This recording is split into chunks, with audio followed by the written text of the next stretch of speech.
avec Marie sur le chemin de la croix. Mes enfants bien-aimés, apôtres de mon amour, me voici parmi vous. En ce moment, je vous adresse l'invitation même que je fis à mes apôtres. Viens, suis-moi. Ainsi dis-je à André, à Simon, à Jacques, à Jean et aux autres aussi. Et eux, laissant tout ce qui constituait le trésor de leur cœur, me suivirent promptement. La prompte réponse à un appel assure la bonne réussite de l'œuvre. Vous aussi, vous avez répondu votre oui, et vous êtes venus ici au pied de la maman. Vous avez offert vos cœurs, et vous vous êtes donné comme mot d'ordre, aimons-la, aimons-nous. C'est un pas important, mais celui qui aime Marie ne peut rester passif. De même qu'elle vint à ma rencontre sur le chemin du calvaire, de même en ce lieu avec elle, je désire rencontrer tous mes enfants qui l'aiment et qui m'aiment. Mes enfants, il n'y a pas de route plus simple et plus facile pour parvenir à moi et au ciel que celle qui consiste à me suivre en embrassant avec moi la croix par amour. Nombreuses sont les âmes qui redoutent de me rencontrer parce qu'elles ont horreur de la croix. Elles oublient qu'elle est le symbole de rédemption, de force et de salut dans l'amour. Elles redoutent de me rencontrer parce qu'elles savent que le don le plus précieux que je fais à mes amis est la douleur. Si ceux que moi j'invite à me suivre répondaient avec promptitude, ils trouveraient sur leur route de nombreuses grâces extraordinaires qui feraient que la souffrance deviendrait une joie. Beaucoup redoutent à me rencontrer. Les impies me redoutent car mon regard les ferait rentrer en eux-mêmes et ils devraient changer de vie. Les tièdes me redoutent, ils vivent tranquilles dans leur médiocrité qui ne leur permet pas de s'élever d'un pouce au-dessus du sol. La tiédeur est comme une maladie grave. Ces âmes, ni froides ni chaudes, dépourvues d'enthousiasme et d'amour, sont comme ces vieillards qui se traînent sur le chemin, incapables de relever la tête.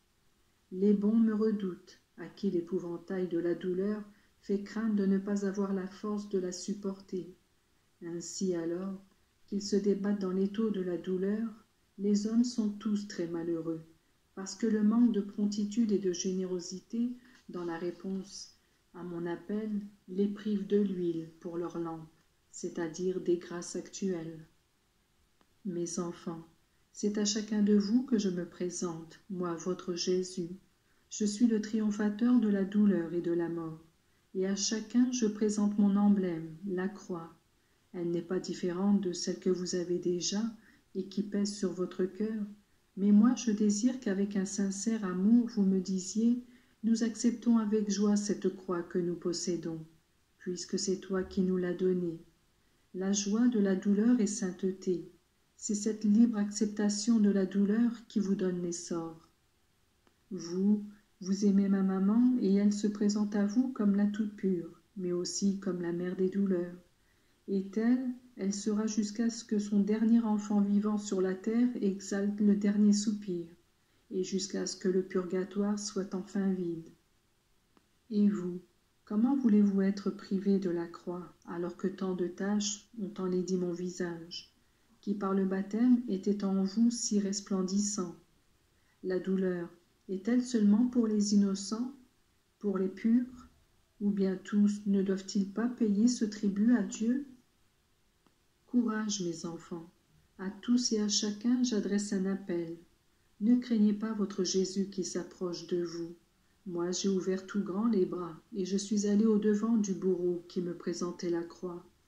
La vôtre est une petite chose en comparaison de la mienne. Sachez la valoriser. Ne voyez-vous pas combien de malheureux vous tendent les bras en implorant de l'aide? Ils sont pauvres, ils sont affligés, ils sont pécheurs, incrédules, ils sont malades, désespérés. Ils sont tous des âmes qui attendent de vous cette goutte de sang, votre don d'amour. Si vous l'unissez au mien, votre don prendra une valeur infinie. Acceptez-le et offrez-le avec joie. Le Cyrénéen m'aida à porter la croix, parce qu'il y fut contraint. Moi, je ne force pas, mais j'ai besoin de nombreux Cyrénéens. Ne faites pas peser sur les autres vos souffrances. Sachez aimer et vous réjouir de pouvoir, par elles, m'apporter à moi du soulagement et du réconfort à tous. Vous avez un proverbe qui vaut son pesant d'or. Les choses faites par contrainte ont la valeur d'une écorce. L'acceptation passive des croix a peu ou pas du tout de valeur. C'est la sérénité qui les allège. Maman, mes filles, il ne vous est pas défendu de pleurer, mais en pleurant, dites-moi que vous voulez m'aimer et aimer ceux qui vous sont chers et à qui vous voulez donner votre foi et votre aide.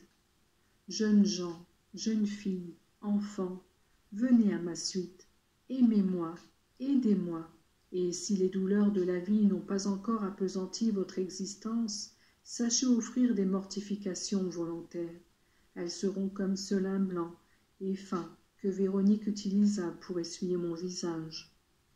Voyez à combien de sacrifices se soumettent les gens du monde pour faire plaisir au monde et aux démons. Croyez-vous que les jeûnes, que beaucoup s'imposent afin de maigrir, les bons sauraient se les imposer? Et les sacrifices auxquels on se soumet pour soigner la beauté du corps, croyez-vous que les bons les accompliraient par amour pour Dieu? Soyez généreux, mes enfants.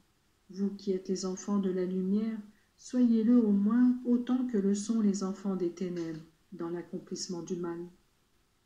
Ainsi vous vous préparez à célébrer l'Avent qui disposera vos cœurs à ma venue. C'est ainsi que vous vous préparerez à la fête de la blancheur, la fête de ma maman immaculée. Je vous bénis, mes enfants. Je vous serre dans mes bras et je vous dis, plein d'un désir attristé, voulez-vous me suivre sur les routes du monde, en témoignant de moi? Au revoir, mes enfants.